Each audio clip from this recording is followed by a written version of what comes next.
Lightning like Steve McQueen. I'm in the fast lane when the light turns green. And I built tough, I ain't nothing but grit. Cause I made rugged blood, sweat, and spit. Yeah, like a horse I fly. Better push yourself in for a bumpy ride. I like to play hard, but I work harder. And I weather the storm cause I'm built stronger. What is up, ladies and gentlemen? We are back. We are live. It is the Freight Coach Morning Show, the top morning show in transportation, coming to you guys every single weekday, 8:30 a.m. Pacific, 10:30 Central, to break down some industry headlines and, most importantly, provide some actual insight into what you can do with all of this information. If this is your first time tuning in, welcome. This is the real side of freight, ladies and gentlemen. And I say that before every single show. And what I mean by that is I only speak to transportation professionals on this show, as well as my twice-a-week long-form podcast, because I want to talk to the right individuals who have done what you're looking to do or who are currently doing what you're trying to achieve, so you can take that information, apply it, utilize it, and see a meaningful difference in your business and your life. It's one of the many, many reasons why I proudly fly that American flag behind me every single day. A, we're the greatest nation on earth, but B, I'm living my American dream, and I want to help each and every one of you live yours as well. It is right. It is Friday. Carla Isted, great to see you, Carla. It's been a while. Good morning to you. Tracy St. Clair, good morning. She's over on YouTube. Corey Buchan, TGIF, everyone over on YouTube. Alma, Patricia, Tamez, good morning to you. Micah Campo coming in over on YouTube as well. Today, yeah, it's Friday. It's Q&A day today. All right. So if you guys have any questions for the transportation industry, sales or operations related, jump into the chat, drop them in there on the live stream. I will answer them live. I got some questions already queued up from some of the DMs throughout the week. And, that's another thing too. They all remain anonymous, right? So if you have any questions and, you work for a certain company and you don't want it to be known, that's fine. I keep all of these things anonymous, you guys. These shows are just dedicated to be able to answer the DMs that I get throughout the week, asking about, specifically about finding customers and, building your business in stuff like that. So just drop them in the chat. I'll answer them live. Or, if you think of something, just DM them over to me. I will answer them on every single Friday show. Robert, good morning to you, sir. He says, look at this. Look at this. I love it. He's already coming in hot with a question. He says, good morning, Chris. This is Robert Cowton. He's also an agent with SPI Logistics. That's where my brokerage is through, you guys. If you guys want to become an independent agent, if you guys want to take control of your financial future with your book of business, or you want to go out there and start your business, join up at SPI, you guys. I'm telling you, every single Friday, we get that direct deposit. They got a tech stack. They got everything ready to go. If you guys want to find out more, I'll schedule a call with you. I'll talk to you about it and be real with you about my experience over there. But Robert says, should we as brokers start to break down costs for every load, base plus fuel surcharge plus tolls plus overnight parking, etc.? Robert, are you talking about is this in questions in regards to quoting out customers? Because I personally think so. Like with me, we specialize in open deck and heavy haul. For those of you who are listening to this on the replay or tuning in for the first time, I always break down my quotes like that. I never send an all-in rate in the over-dimensional side of things. Now, if it comes spot market rates, he says, if it comes down to it for quoting, if it is a legal flatbed load or anything like that, I will just do a all-in rate on that. But if we're talking over-dimensional, I will definitely do a line item breakdown on that, on fuel, permits, pilot cars, in all of that. But I found that when my customers are in the spot market rates where they're not contracted, there's no fuel surcharge or anything like that, they just want an all-in price on it. And that's just what I've done throughout my career. Now I have a customer that is RFP based, and they do have everything as line haul plus fuel, and everything is broken out on a fuel surcharge from that perspective. But yeah, that's how I would break it down, man. Chandler, what is up? 2024, it's time, he says. I love it, Chandler. Thanks for tuning in. Bill McIntyre, good morning, everyone over on YouTube. Jamie Parker, good morning to you. Thanks for tuning in. She's over on YouTube as well. Zach Lonergan, brother, what's going on, my man? Frank McCabe, happy Friday. Thanks for tuning in, Frank. It's been a minute.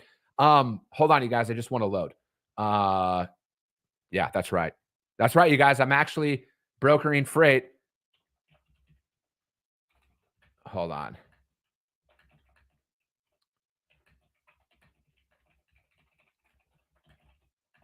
Look at that. Look at that. Sorry, guys. Again, I try my best to do that, but when customers call and they need freight moved, and that is just what we do, right? We win freight live on the air. Where else can you tune into a podcast and see people actually winning freight while they're talking? All right, keep that in mind. And then also, how I won that load right up there. Green screens, you guys. Yes, they are a partner of my show here. They are longtime supporters of what I'm doing, but I actually use them in my business as well. It's how I quote everything. Every single load that I have won and moved out there is won by the rates that are out through green screens, you guys. It's the most accurate pricing that is out there. And because for the most of us, you guys, the reality is you're not going to get contracted loads right away. You're not. You're going to start off in a spot market environment, and you're going to have to go out there and you're going to have to earn every single shipment. Green Screens has the most accurate real-time pricing that is out there that's going to get you trucks today. Okay. And you need to take that into consideration because that's a reality of building up your book of business, you guys. You are not going to get in there and get contracted rates and be a primary provider on that stuff. You have to fight tooth and nail to get in and get your customers on it. So why not partner with somebody like Green Screens and have the most accurate pricing out there? That's what's going to help you win more business, you guys, because yes, price B does, because somebody might say, oh, you say price comes secondary. Price does come secondary in time after a lot of execution. Okay. A lot of execution. So get in there, you guys, hit them up, do your boy a solid. Say that the freight coach sent you or not. Just go over there and check out their product regardless, guys. I want to see you guys win more business. And that's literally what I use all the time. All right, here, let's see here. Zach Lonergan says, will you talk about Chandler? It reminds me of telethons. Come on, man. Chandler, you're throwing me off. Zach Lonergan says, will you talk about general seasonal freight, busy months, any particular freight that moves during certain months, that sort of thing? So I think, I look at it like this, Zach. There's seasonality in regards to like produce. So I'll talk about produce because that's like a heavy seasonal market. And that kind of like kicks off the freight year, right? So for the most part, Q1 is generally slow, right? Rates are down, freight volumes are down. That's generally what happens in Q1. But what starts to happen is around March, late March, early April is when produce season starts kicking out in South Florida and stuff like that. So, and then, you got to think it kind of follows the heat, right? So it goes, Florida, Georgia, up into the Carolinas. And then it's also going on in Texas, Arizona, and California at the exact same time. And then it eventually migrates up into the Pacific Northwest and like Idaho and stuff like that for onions and apples and in everything, and then Christmas trees. So that's kind of like the seasonal push of that. And then in my world, in the flatbed world, it's generally as soon as the world thaws out from winter, which if you guys are in the northern part of the country right now, wear it. But that's really what it is, man. So it's like essentially late March, April through November-ish, pretty much right before deer hunting season. Shout out to my upper Midwest people. You guys know what I'm talking about there. But that's kind of the seasonality of that. But there's like the general freight that moves out there, like the food and the drinks, bottled water, beer, all that stuff. There's not really seasonal push of that because it's consistent throughout the year. But what it is there's capacity, like rates rise up around the holidays and everything too. So that's a general trend line that you can follow from a freight mix is when holidays come around, Labor Day, Memorial Day, 4th of July, all of that stuff, rates are going to always increase. Capacity is going to drop. So that could also be a seasonal thing to kind of follow out there. So hopefully that answered that for you here, Zach. Frank McCabe says, always good to listen in, Chris. I appreciate that, man. Always, Jamie. Multitasking is what we got to do. Devon Kinney, good morning. Thank you for tuning in. And then Jamie says, I referred green screens the other day. I appreciate that. I love it. Keep getting green screens out there, you guys. All righty here. Let's go into the first question. And again, you guys, if you guys have any questions, drop them in the chat. As always, I answer them live on the show for you. This is just regards to the transportation industry, though. Thank you very much. I'm not a life coach or a motivational speaker like Mac Foley. Shout out if you guys know who that is. All right. Ironically, first question that I get, and I get this often, and I try not, because I could literally answer this every single Friday, but I try and skip this every one once in a while. And it's talking about getting shippers. I'm newer to the industry, and I'm having a very hard time developing business right now. What can I do? This is always, I always go back to my talk on the niche, right? Like I've been in the trucking industry for 15 years. I've been a broker for 13 of those years.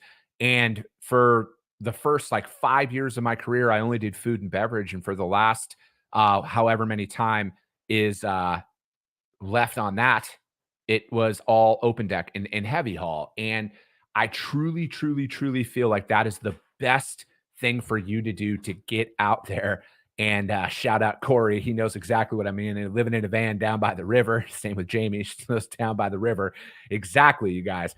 But when it comes down to business development, right? Like I think that people are so intoxicated. And this kind of ties into Zach's question about freight markets, right? Like a lot of people get intoxicated by the fact that, oh, this product is hot in this area right now. I'm going to go call all of those shippers that move out of that area. But that's what everybody does, right? Like I swear that's everybody's sales strategy not everybody, for the most part. Don't chase freight markets. That's my biggest piece of advice. Do not chase freight markets. Stick to a niche. I think that people underestimate how much freight actually moves out there, right? Because you hear $800 billion, $900 billion, or however large the market is, depending on whatever analyst you want to talk to at that time. You get intoxicated by that number, right? And then you go down and you can actually break it down. And I had Kevin Hill with Brush Pass Research on my show, and we talked about this. Like, what is the actual freight market that is for hire domestic U.S. truckload? And it's about 400 billion, which is still a lot of money. But then freight brokers, how much of it is actually moved by freight brokers? And he said it was like 160 to 180 billion dollars of freight that is moved out there that freight brokers get access to. And then, you got to think general rule of thumb, 70, I would even go as high as saying 80% of that is a mix of dry van and reefer, right? So, again, I went to public school, so forgive me, but that's like $120 billion worth of freight just between dry van and reefer. And then that's about $40 billion in freight for everything else. So if you're out there and you're like, you think you need to go for everything else, like I think you would be pleasantly surprised that you could build up a 20 to $30 million book of business. And I'm not making this up, in like a 500-mile radius.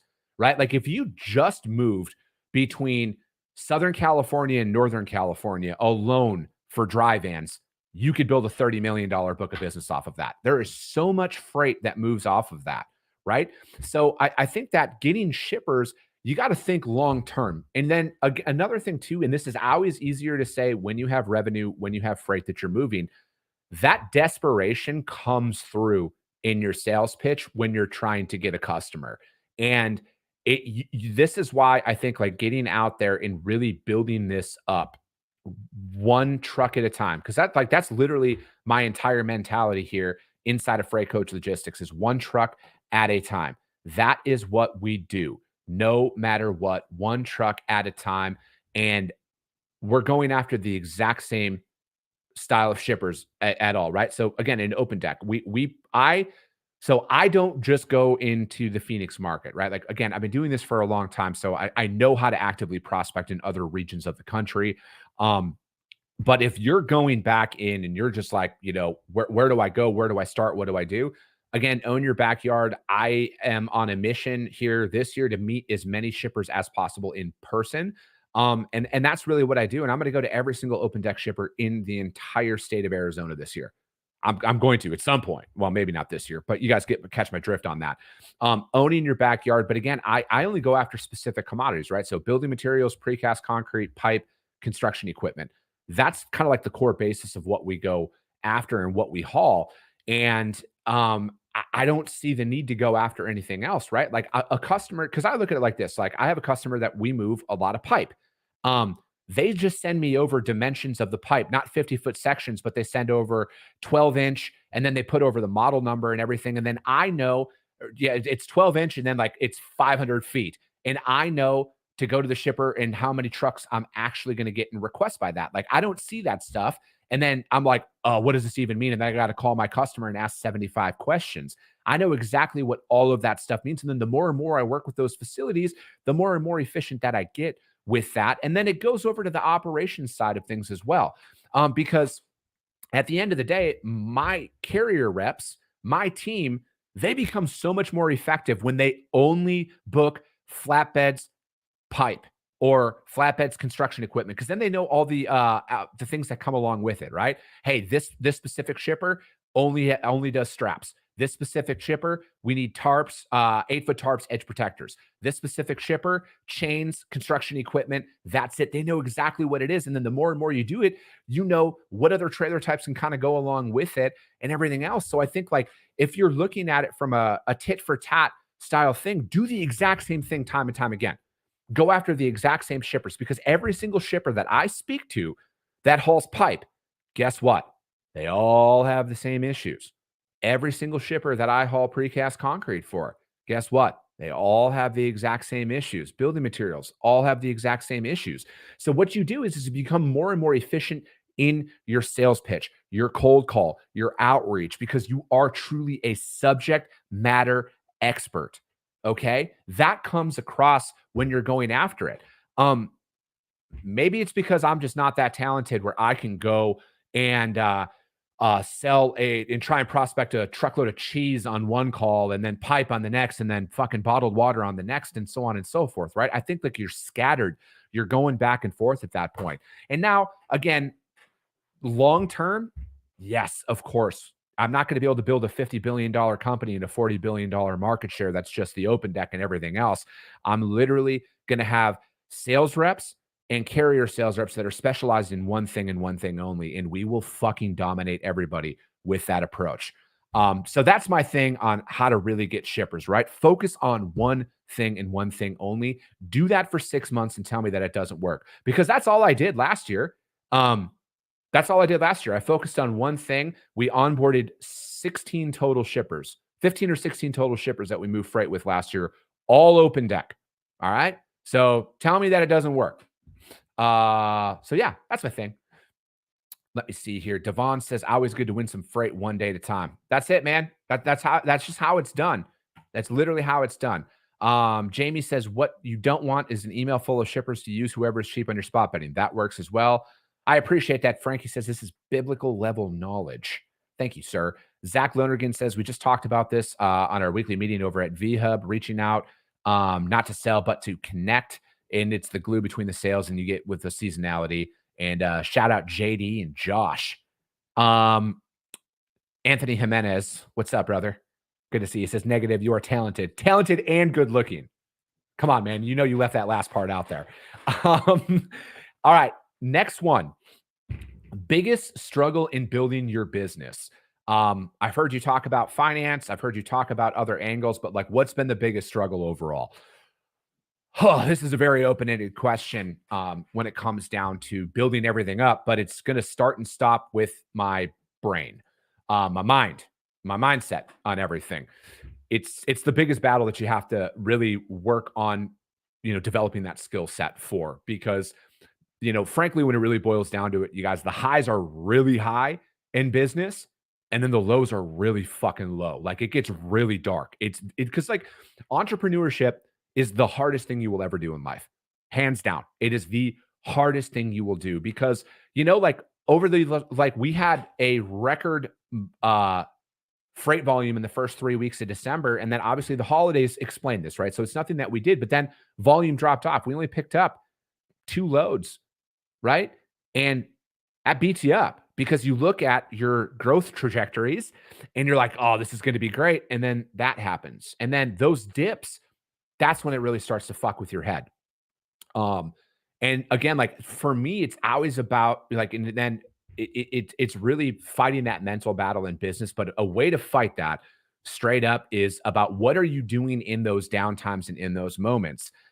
Here's a book I would highly recommend everybody reads called Think and Grow Rich by Napoleon Hill. This is the third time I'm reading this book since I started my company, because every year that things grow and change, the way I'm perceiving this information changes. I really minimize my distractions out there, right? Like, I'm not spending a bunch of time on social media. And so it's because it's like my biggest struggle is that, right? It's the mental battle of, because when you're winning and when things are happening, you think it's always going to be that way. But when the losses happen, when things slow down, when things change, it fucks with my head, right? I'll admit it, right? Because this is very fucking hard. But I have developed the disciplines of other areas of my life that is a constant development of things that I work on every single day, right? Like, I work on my fitness. I'm not sitting here and saying you have to follow this, but I've been sober now for quite a long time. That has helped me out a lot too. And then I do hard shit, right? And again, I'm a massive, massive fan of Andy Frisella. 75 Hard. Do that program. That is something that has changed my life fundamentally to its core. And it's something that I rely on, right? It's about developing out that system to keep myself looking like, all right, how do I move the needle if I'm not moving the revenue needle, right?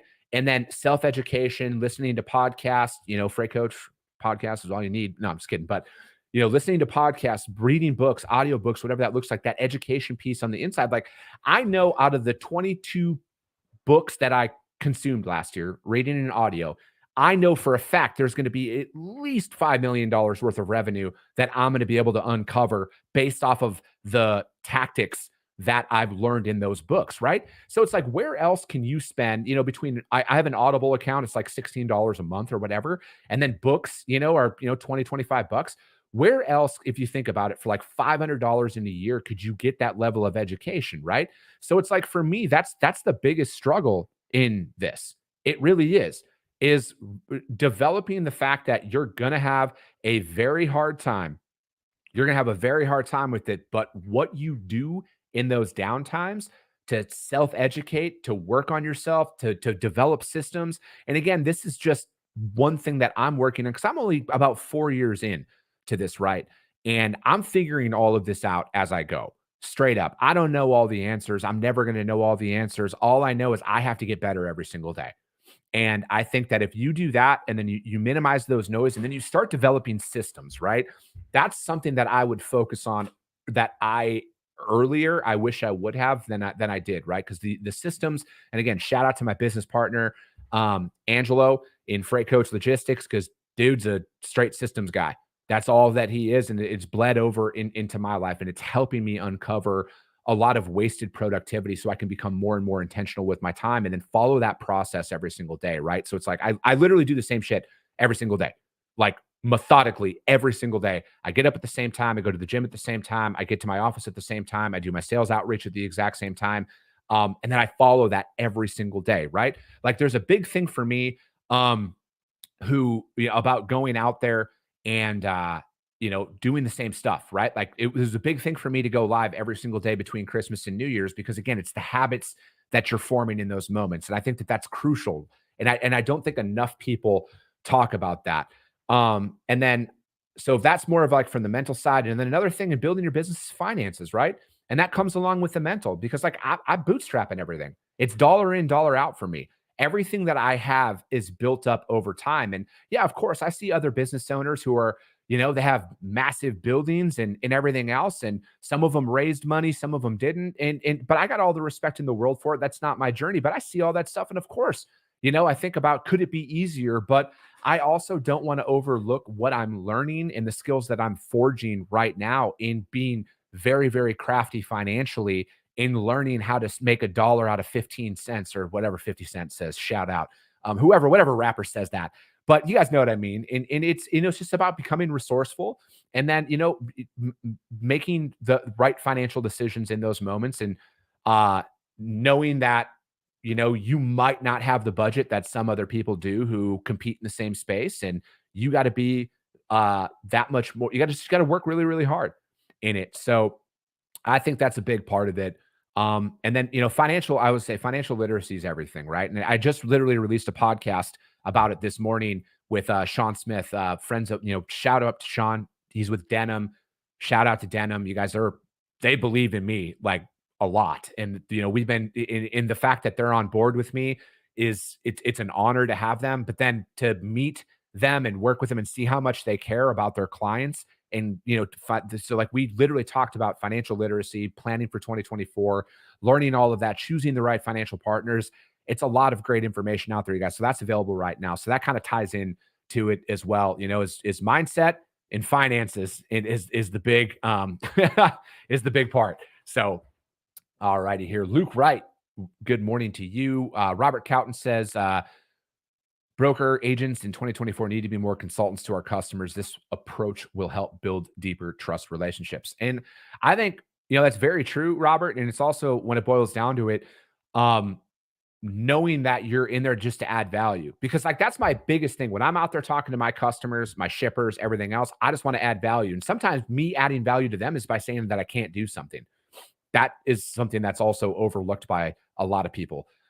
Zach says you'd be surprised by how many people don't build or maintain their reading skills. Why not read material that helps you build? Yeah, dude. And because like I mentioned this the other day, or if I didn't, I'll mention it again. Like, I've struggled with comprehension literally my entire life.